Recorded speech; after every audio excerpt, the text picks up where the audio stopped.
Students, in the previous video we have studied about the average atomic masses. मैंने बोला था आपको numerical में दूंगी, आप खुद ही ट्राई करना, बट मैं एक न्यूमेरिकल आपको समझा देती हूँ उसके बेसिस पे। ठीक है, फॉर्मूला समझ में आया एवरेज एटॉमिक मास हम क्यों फाइंड करते हैं। ठीक है, now see the question. Calculate the atomic mass of naturally occurring argon from the following data. आपको आइसोटोप्स बोले हैं, कौन से उसके हैं, आपको एटॉमिक मास उसका फाइंड करना है। आइसोटोप के मासेस गिवन है और परसेंटेज कितने प्रेजेंट में है वो। ठीक है, so what is the formula? Average atomic mass is equal to percentage of isotope 1। What is the percentage of isotope 1? 0.0337 into what is atomic mass? 35 point, that is 35.96755 plus कितने isotopes है? 3। ठीक है, percentage second isotope का क्या है? 0.663 into 37.96272 plus third isotopes भी उसका percentage 99.600 into 39.9624 divide by 100। So this is the way to find out. ठीक है, so that is nothing but अगर आप कैलकुलेशन होल करोगे तो यू विल गेट 39.948%। अभी अगर आप ऑब्जर्व करोगे तो 39.5 जो आपके नेचर में सबसे ज्यादा परसेंटेज में प्रेजेंट है, आपका एवरेज एटॉमिक मास भी उसके अकॉर्डिंग ही आएगा।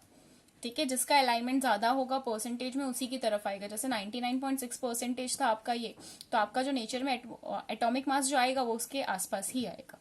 समझ में आया? तो this is the way to find the average atomic mass. Okay, now we are moving to our next topic, as I said, that is a mole concept.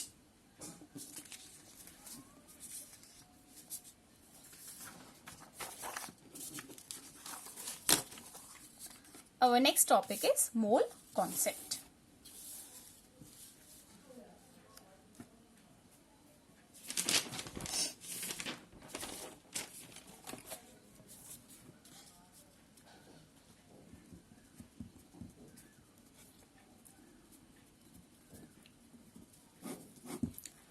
What is mole concept? Mole concept होता क्या है? सुनो, अभी ध्यान से सुनो।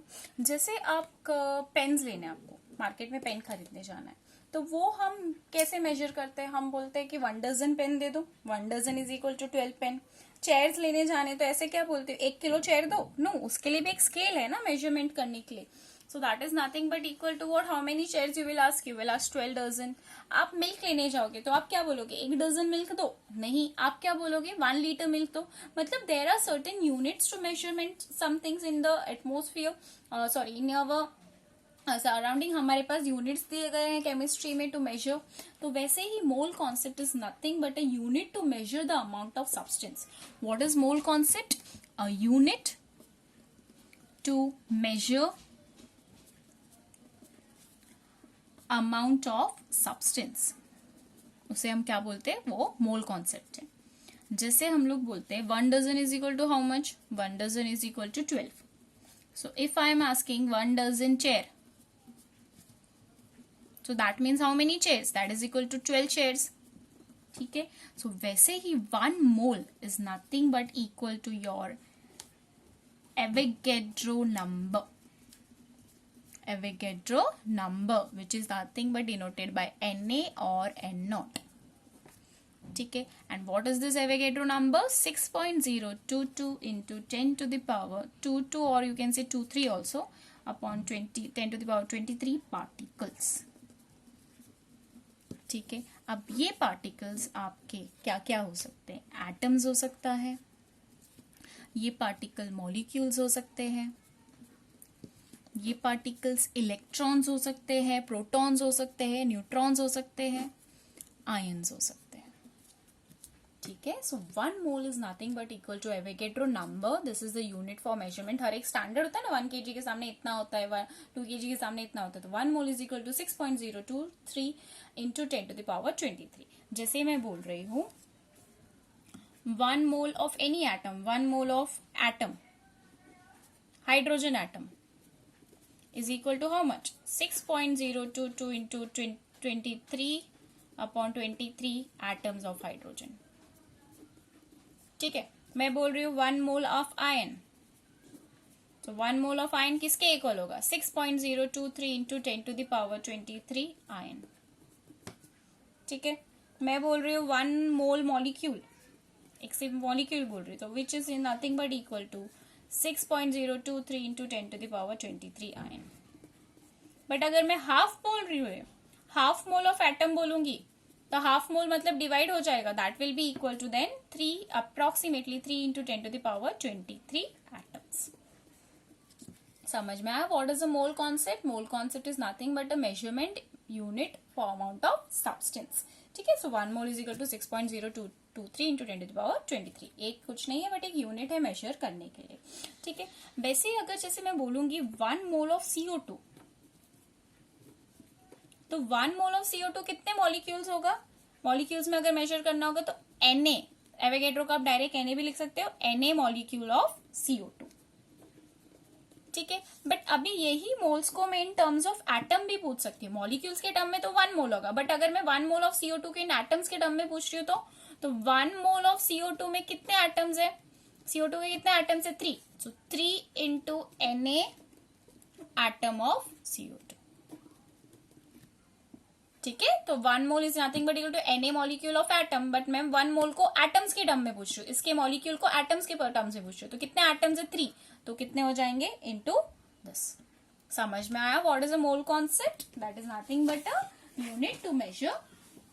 ठीक है, आगे न्यूमेरिकल्स करेंगे तो वो और चीजें क्लियर होंगी।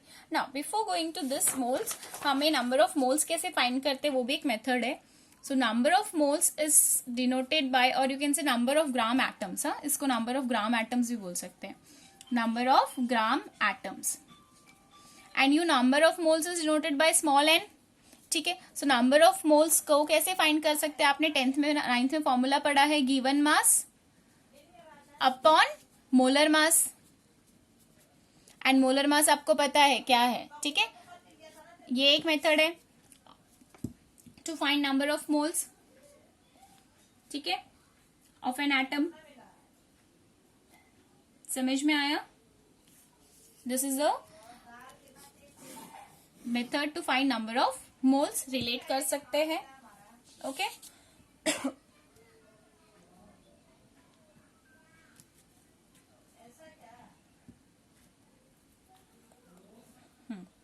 One more thing, number of moles के अकॉर्डिंग आप बहुत सारी चीजें फाइंड कर सकते हो, जैसे number of moles is equal to, अगर आप उसको मल्टीप्लाई करोगे,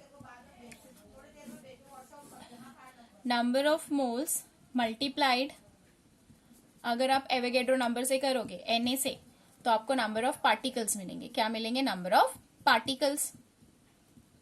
ठीक है, और अगर आप उसको डिवाइड करोगे बाय Na, तो आपको नंबर ऑफ मोल्स मिलेंगे। सेम वे हम वॉल्यूम्स भी फाइंड कर सकते हैं, STP condition, volume at NTP और STP condition,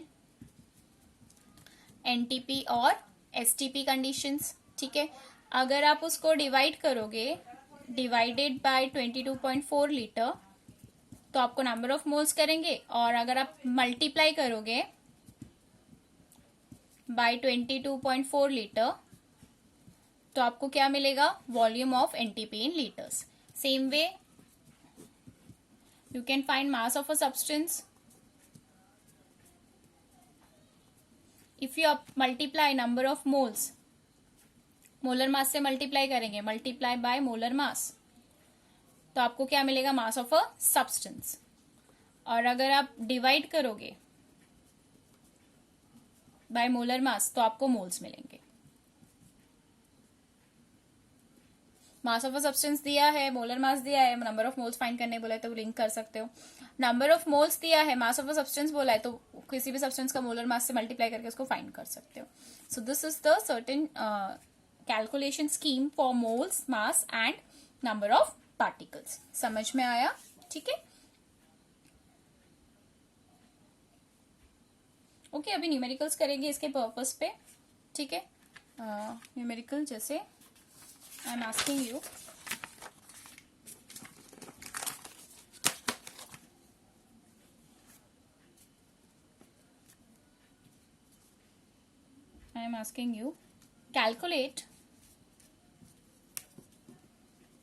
calculate the mass of an atom of silver। अब मैंने बोला mass of an atom of silver, ठीक है. So mass of 6.0 we know, mass of 6.022 into 10 Na के अकॉर्डिंग ही calculate करेंगे एक एटम. ठीक है. So we know that mass of 6.022 into 10 to the power 23 atoms of silver is how much? 108 grams होता है. तो आपको कितने एटम का फाइंड करना है? आपको mass of one atom find करना है. So mass of one atom is equal to how much? Cross multiplication, that is 108 divide by 6.022 into 10 to the power 23, which is nothing but equal to 1.793 into 10. ठीक है. This way you can find out. Same way I am asking you, calculate the mass of one molecule of naphthalene. Naphthalene formula C10H8. उसका molecular mass find करना पड़ेगा आपको. So mass of 6.022 into 10 to the power 23 molecule is equal to watch 128 gram. इसका molecular mass find करोगे तो आपको कितने molecule का फाइंड करना है? एक मॉलिक्यूल का. तो एक मॉलिक्यूल का कितना होगा? ठीक है. So this is the method to find out. तो आप ट्राई करोगे तो क्या मिलेगा? मॉलिक्यूलर मास पहले फाइंड करना पड़ेगा क्योंकि मुझे मॉलिक्यूलर मास चाहिए. तो मॉलिक्यूलर मास आएगा आपका 128 ग्राम नैप्थलीन का. सो आपको पता है मास of 6.022 into 10 to the power 23 हमने पढ़ा है ना. एक mole is nothing but equal to this. So one molecules of this naphthalene is equal to how much? It is equal to 128 grams. So mass of one molecule of naphthalene will be how much? It will be nothing but equal to 128 divided by 6.022 into 10 to the power minus 22 grams. तो आप answer आएगा 2.12 into 10 to the power minus 22 grams अगर आप solve करोगे तो. समझ में आया रिलेशनशिप कैसे है इसका? ठीक है. आपको पता है कि एक मोल में कितने एवोगैड्रो नंबर होते हैं? 6.022 इंटू 10 to the power 23. उसमें कितने ग्राम है? 128. एक के इक्वल होता है. तो आपको कितने का फाइंड करना है? एक मॉलिक्यूल का. तो एक मॉलिक्यूल का कितना होगा? क्रॉस मल्टीप्लीकेशन करके आप कर सकते हैं.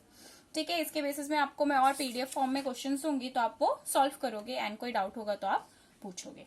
ठीक है. Thank you.